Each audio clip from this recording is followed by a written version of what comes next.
the goodest time as any to pimp my YouTube channel. I have a brand new YouTube channel where I'm talking about voice acting and tips and tricks and how to be a voice actor and all that kind of stuff. So that was actually my first video because I was like, hey, for all the people that want to know.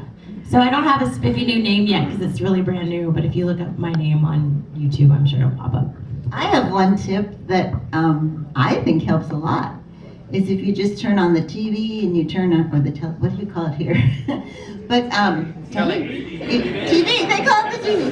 Okay, so you just turn on the TV and listen to whatever program you like, and just right after they say the line, say it right after them.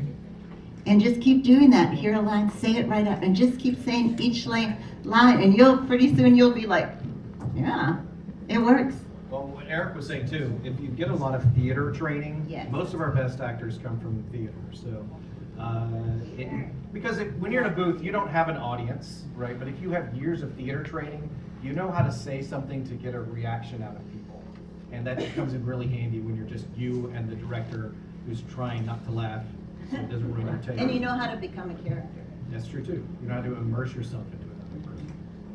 That's important. That's what... Is that your come on line? That's his puppet. Can I immerse myself into you? Pull your strings.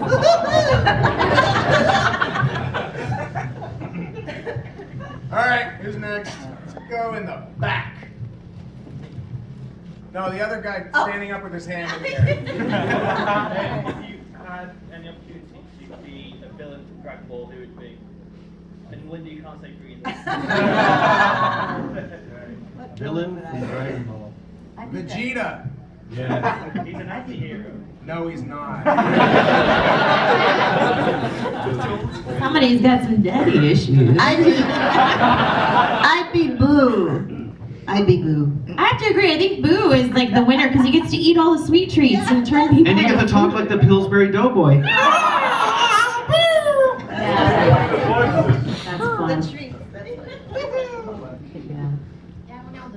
It's hard for me to be a villain though, because I always want to be nice.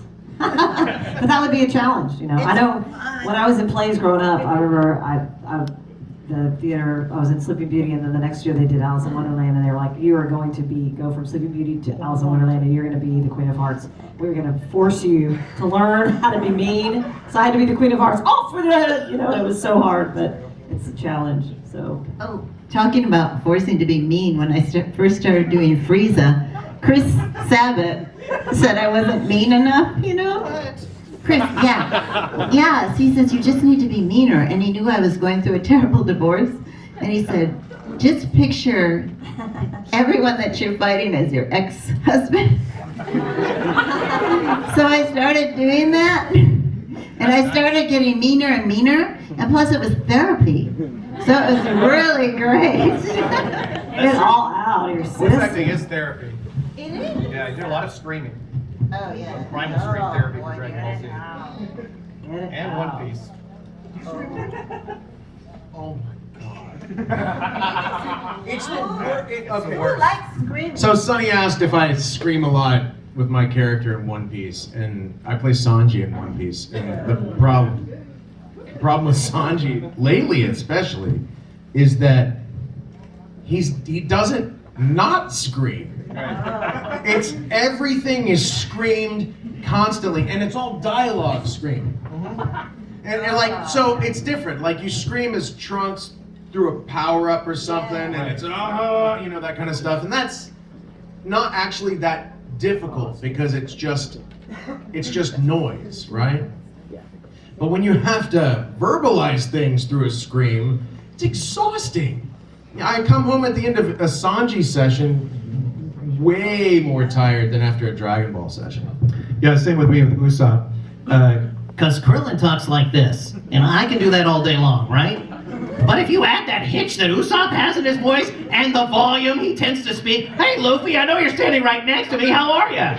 It really wears on your voice. That is how my son talks at home. Oh, really? I don't know what's going on. But I'm right next to you! It's 8 in the morning! But my wife and daughter do that too. My wife and daughter wear headphones all day while they work on their Etsy shops. so they don't hear each other's entertainment. They have their own shop together. So I'll come in like, hi, how's everything? Whoa, why are you guys screaming? Yelling at us.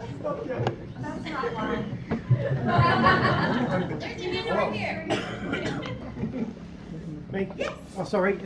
This is for Linda. I was absolutely devastated when you couldn't reprise your role in Dragon Ball Super. If you can make my life, could you please say?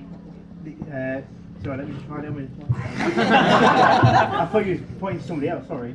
Can you please say this may be cheap, but call me Golden Freezer? This may be cheap. Cheap, but call me Golden Freezer. This may be cheap, but call me Golden Freezer.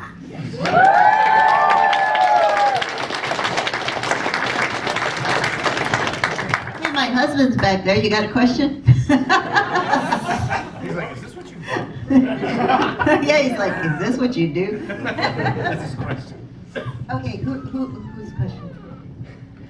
Who's got So it? you guys have like a favorite voice line from your Dragon Ball characters. Like, is there a voice line that sticks in your head the most, where you're like, oh, like Bulma, that voice line comes into my head. Like, I have one because it's the one I always remembered the voice by. When I first started doing the voice, I got a line in my head that I would always remember it. And it's, Your mindless stripper is beginning to bore me. Any last words before you go the way of the JoJo? Hey, Frieza! Here's your target! Up goes the weasel.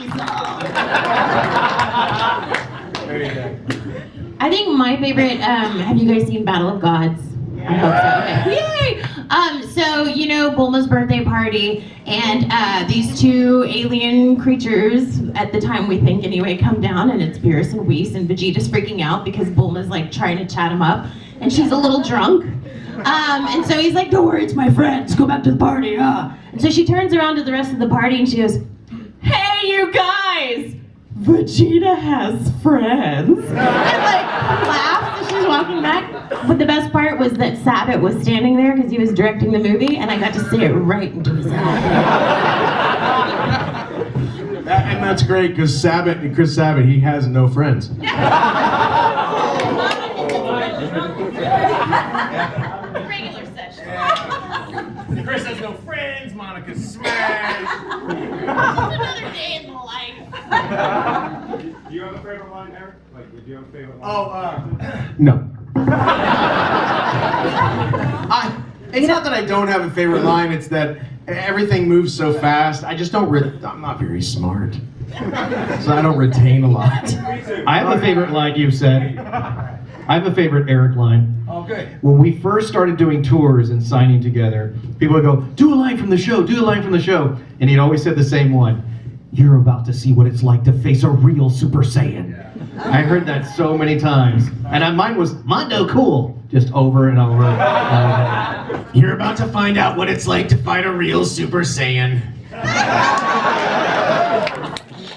And I'm not talking about Goku. Hey,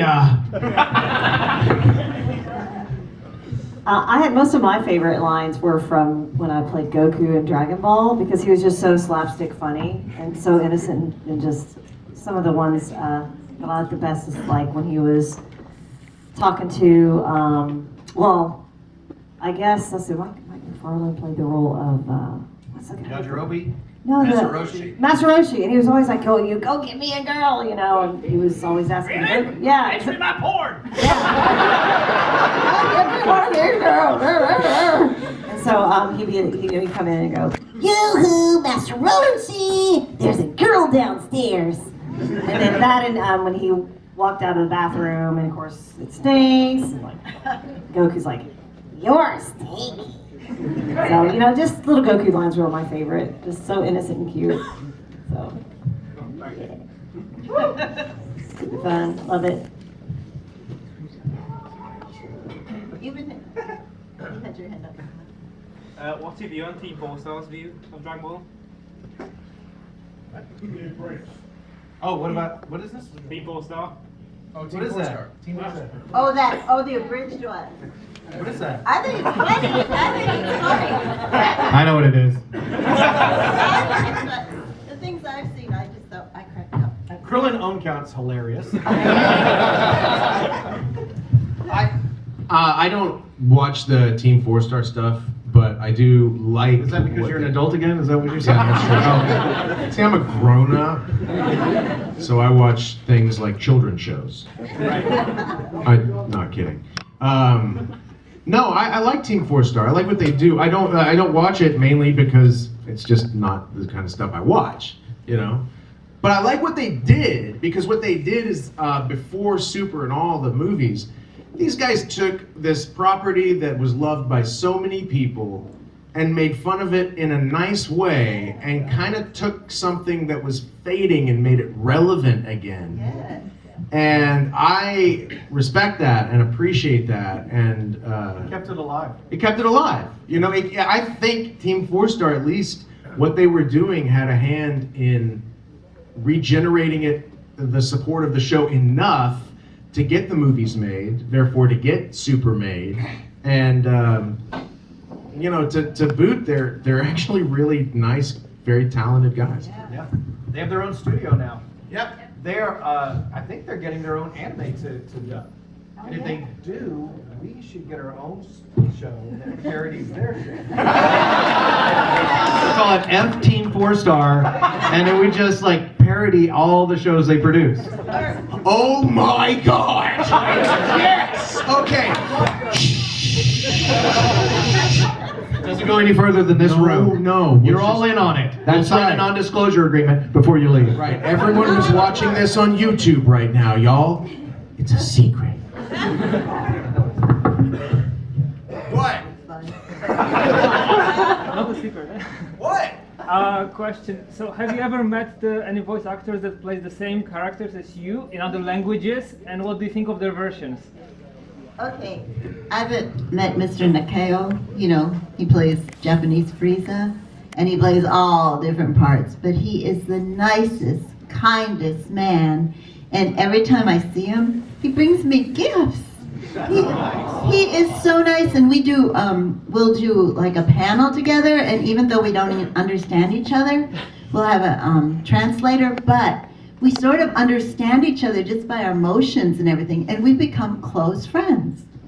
And he said to me, I wish you played every part I play. I know. So I love him. And he always brings his daughter. She's so sweet. And now she brings me gifts. It's like, oh, and they're sweet gifts. So I really like them a lot. I haven't met anybody in person. One of the cons I was supposed to go to last April was at one, so I missed that opportunity for the Japanese Goku, Gohan, all of them. Goku, Gohan, Goten. But I did manage to become friends with Saffron Henderson, who played little Gohan and Goku, and we're friends on Facebook. So I kind of followed her and just kind of, you know, off and on check in and see how she's doing. She's beautiful. She has a family, little kids, but I haven't met any of them face to face, I guess. Closest I've came, I met Akane-san, who directed Escaflowne, and I had directed Escaflowne a couple of years ago. And he was on the panel with me, and at one point, because we did a screening first, and he said through an interpreter that I'm sitting there going, when did Vaughn and Hintomi learn how to speak English? And I was like, that was a very nice thing for him to say. But his interpreter came up to me after the panel and said, Akane-san wants me to tell you that he wasn't just, you know, saying that for the panel. He really thinks you did a wonderful job. And I was like, now that is a huge feather I will always keep. Yeah. I met the guy who plays Sanji in Japan, right? And I don't think he likes me very much. It didn't seem like he liked me very much. And I wasn't sure why. But he seemed nice. But not to you. But not to me. Yeah, maybe. It was fun. I've met one counterpart, which you would think I go to enough conventions that I would have met one out of 500 or whatever. But I met one, and it was from a show called Girl Power. It was like a little OVA that came out years and years and years ago. But we both played the mute. So it was like, hi, and then it was a whole lot of just squeaking at each other. Like back and forth, because that's all we did. And we're like, okay, well, that was fun. Okay, bye.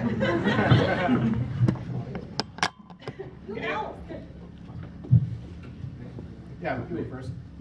What do you like most about acting your One Piece roles? Going home? I can tell you what I like the worst. I play Tashigi, and I have to yell Roanoa Zoro all the time, especially while she's running. I'll get you, Roanoa. It's awful.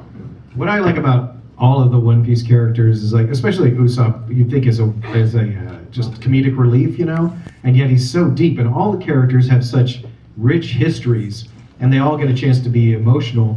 And do you remember the scene when Usopp had the money stolen from him, and he's crying and angry at the same time? Well, at that moment, tears were coming to my face when I was recording it. And that's never happened in 20 years, and I went, okay, this is my favorite character now. It actually moved me. So that's what I like about it. The thing I like most about Sanji is that he's a cook, I'm a cook, and I'm pretty sure I'm better than him. Mostly because he's not real, but that's okay. I know I'm a better artist than Usopp, although he's pretty good. He did the flag.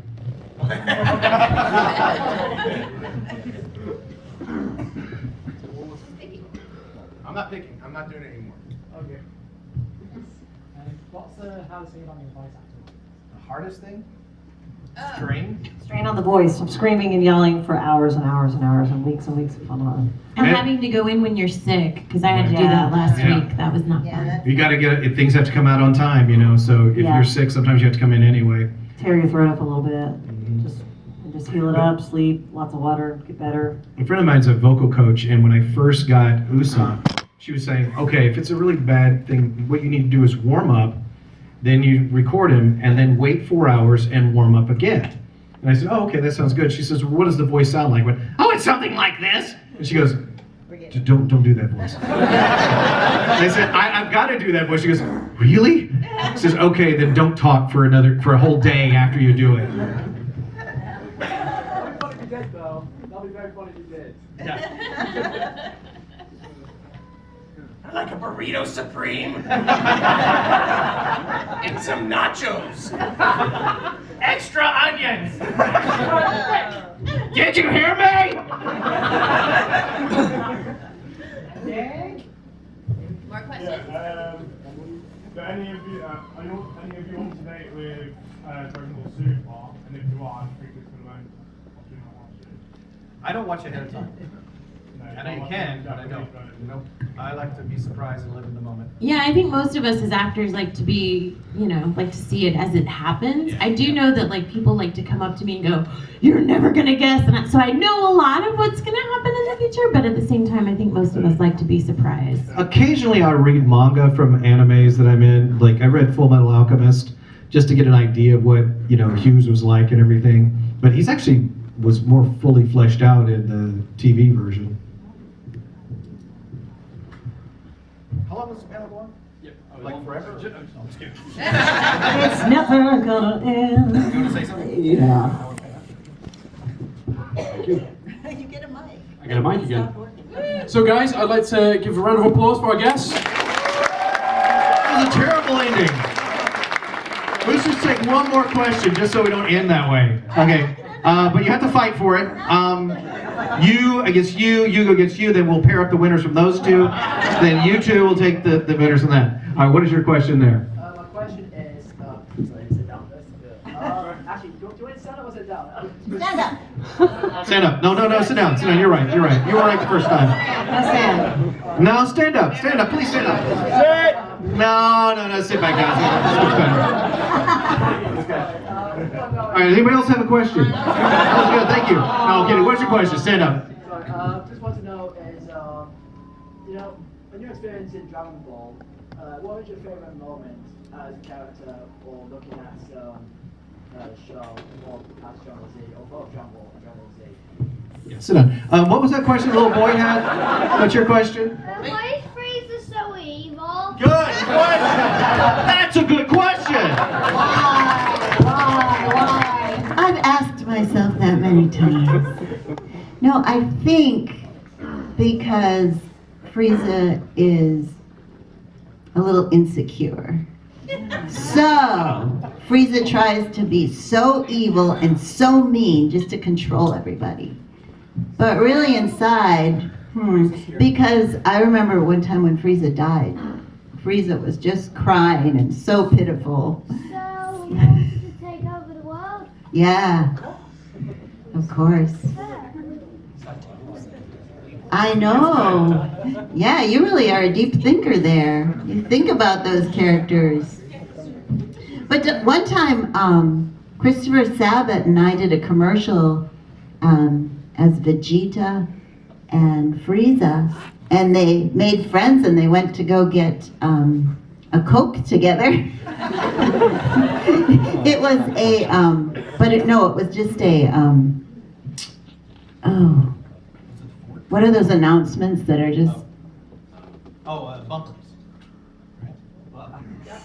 I'm not sure, but it was a while back, and I reminded Chris of that last time. He goes, oh, that's right, we were friends for a while. So, Frieza was nice then, for one little commercial. He wasn't feeling insecure that day. That was a much Not better so much. question to end on, I think. Here you go. Yeah. On behalf of everyone, I want to say thank you guys for coming here today. I know myself and everyone in the crowd, you're a big part of my childhood, and I want to say thank you. Thank you. Thank you so much.